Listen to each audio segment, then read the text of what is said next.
2026 રવિવાર એટલે લોકો માટે મોજનો દિવસ હોય, ક્યાંક કે આરામ કરવાનો હોય.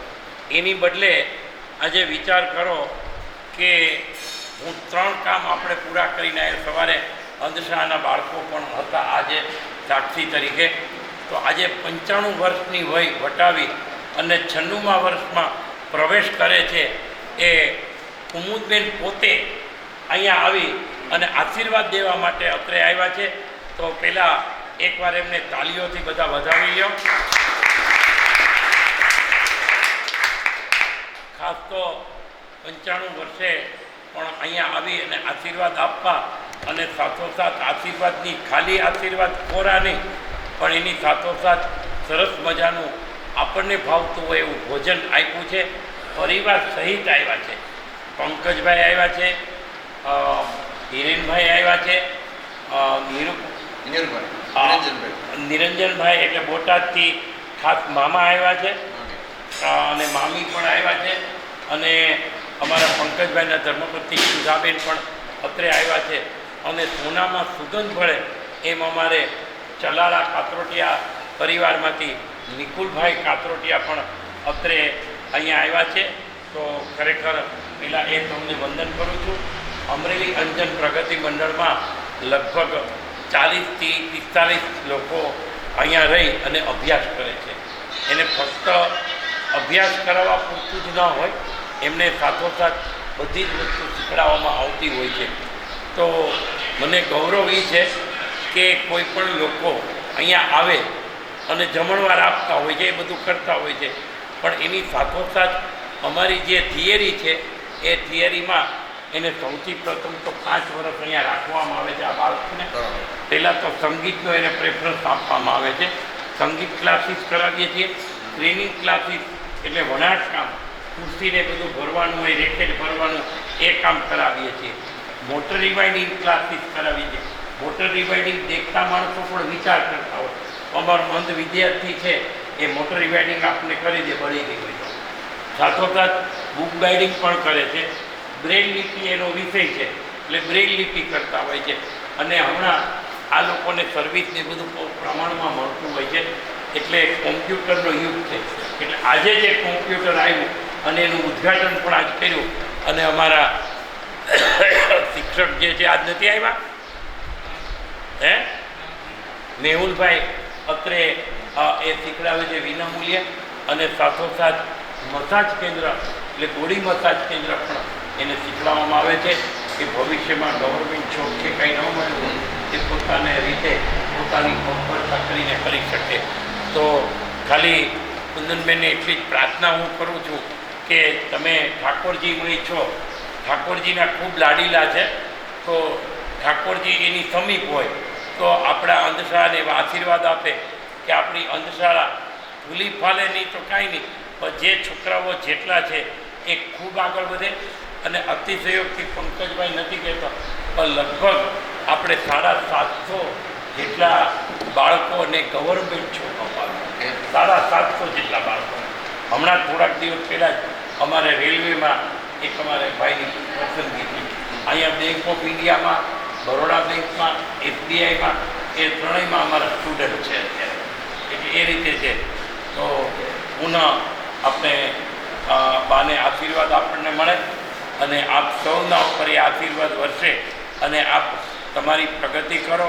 તમારા આશીર્વાદ ગાંધી પરિવાર ઉપર રહે અને એ પણ પ્રગતિ કરે એવી શુભેચ્છા સાથે થોડી ઘણી પણ બહુ મોટો કાર્યક્રમ નથી છતાં એવોર્ડવાળા અત્રે આવીને પ્રસિદ્ધિ આપી એ માટે એમનો પણ અત્રે આભાર વ્યક્ત કરું છું. અને પિયુષભાઈને વિનંતી કરું કે અત્રે પુષ્પગતથી અત્રે સન્માન કરશે.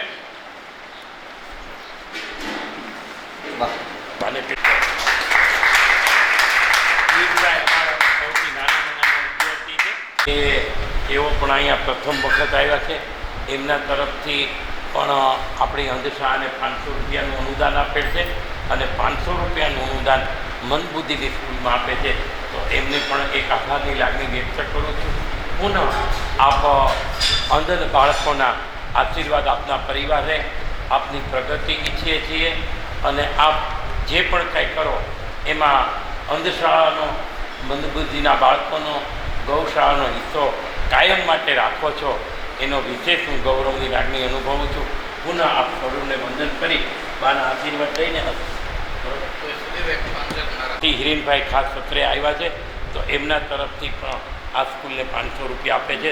તો એકવાર બધા જ દાતાઓને આપણે તાલીઓથી વધાવી લઈએ. બોટાદથી ખાસ નિરંજન મામા આવ્યા છે, એમના તરફથી પણ 500 રૂપિયા આવ્યા છે. હવે ખાસ તો આપણે જે જમવાનું છે એ અગત્યનું છે તમારા માટે અને ખાસ આપણી પ્રગતિ થાય એવું ખાસ તો બાએ આશીર્વાદ આપ્યા છે. અને હું પંકજભાઈને કહીશ કે આપણી સંસ્થા વિશે થોડુંક આજે સવારના એક કાર્યક્રમ હતો એટલે થાકી પણ ગયો છું કારણ કે છાસ કેન્દ્રનું એક ઉદ્ઘાટન હતું, ગૌશાળામાં એક ગોડાઉન કર્યું તેનું પણ ઉદ્ઘાટન, છાસ કેન્દ્રનું પણ ઉદ્ઘાટન અને પ્લસ અમારે એક કોમ્પ્યુટર મેળવેલું એટલે ચતુર્થ કાર્યક્રમ હતો. એના સાક્ષી નિકુંજભાઈ છે. તો પુનઃ સૌને વંદન કરી અને આપણે આ જમવાનું ચાલુ કરીએ. પંકજભાઈને વિનંતી કરી કે તેઓ પણ થોડુંક અત્રે યાદી આપે. જન્મદિવસ નિમિત્તે ચંદુબા જન્મદિવસ નિમિત્તે મને ખરેખર બહુ ગર્વ રહેવા જેવો છે કે અંધશાળાનો મને દિલીપભાઈ પરીખે લાભ આપ્યો અને દિલીપભાઈ પરીખ ખૂબ સારી સેવાઓ અહીં પાંજરાપોળ અને બેરામુંગા શાળાની જે કરે છે એને ઈશ્વર ખૂબ શક્તિ આપે અને એનું આયુષ્ય ખૂબ દીર્ઘાયુ રહે. ખરેખર એવી અમારી પ્રભુ પાસે પ્રાર્થના છે.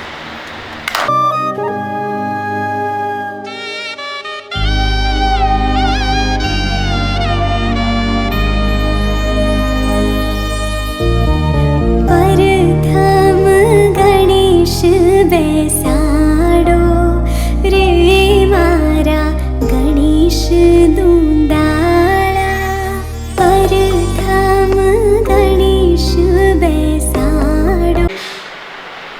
મનબુદ્ધિની છાત્રાલય અને ટ્રેનિંગ સ્કૂલ તારીખ 15/3/2026 રવિવાર.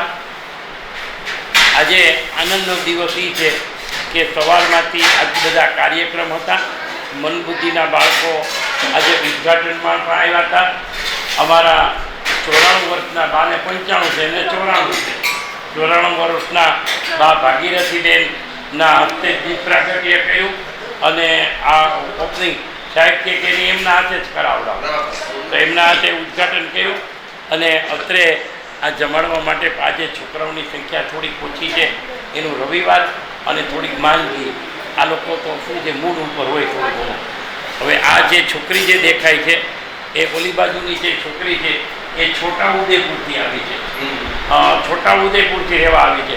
અને આ બાજુની તારું ખબર ને મંજુબેન હાલો, એને તો 3 દી ઊભી ન કરે 3 દી ન થાય. લેવા માટે અને આશીર્વાદ દેવા માટે આજે 95 વર્ષની ઉંમર પૂર્ણ કરી અને 96મા વર્ષમાં મંગલ પ્રવેશ કરે છે ત્યારે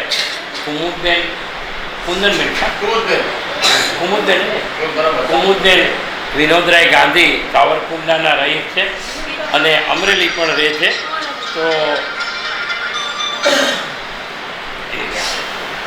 તો તેમના તરફથી અત્રે ખૂબ સરસ મજાનો આ શુભ પ્રસંગે જમણવાર છે.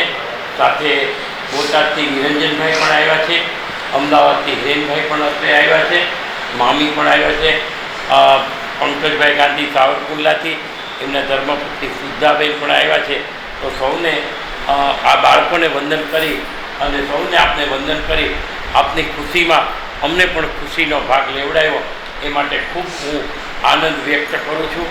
તમારા ગાંધી પરિવાર ઉપર, તમારા પરિવાર ઉપર દિન પ્રતિદિન આવી કૃપા વધતી જાય અને તમે ઠાકોરજીમય થાવ અને સામાજિક કામના ક્ષેત્રે અગ્રેસર રહો એવી આજના મંગળ દિવસે અમે પણ અભ્યર્થના કરીએ છીએ. નાની એવી કોઈ પણ કાર્યક્રમ હોય તો એમ પણ પ્રસિદ્ધિ અમને આપે છે, એમનો પણ આ તકે આભાર માનું છું. આ બાળકોને તો કોઈ બીકોમ LLB એવું કરવામાં નથી આવતું. એને શિસ્તમાં કેમ રહેવું, કઈ રીતે એ જ જ્ઞાન આપવામાં આવે છે. તો હવે આ છોકરાઓને કે તમારી મેળે ઊભા થઈ અને ચાલો ઊભા થાઓ. રે મારા ગણેશ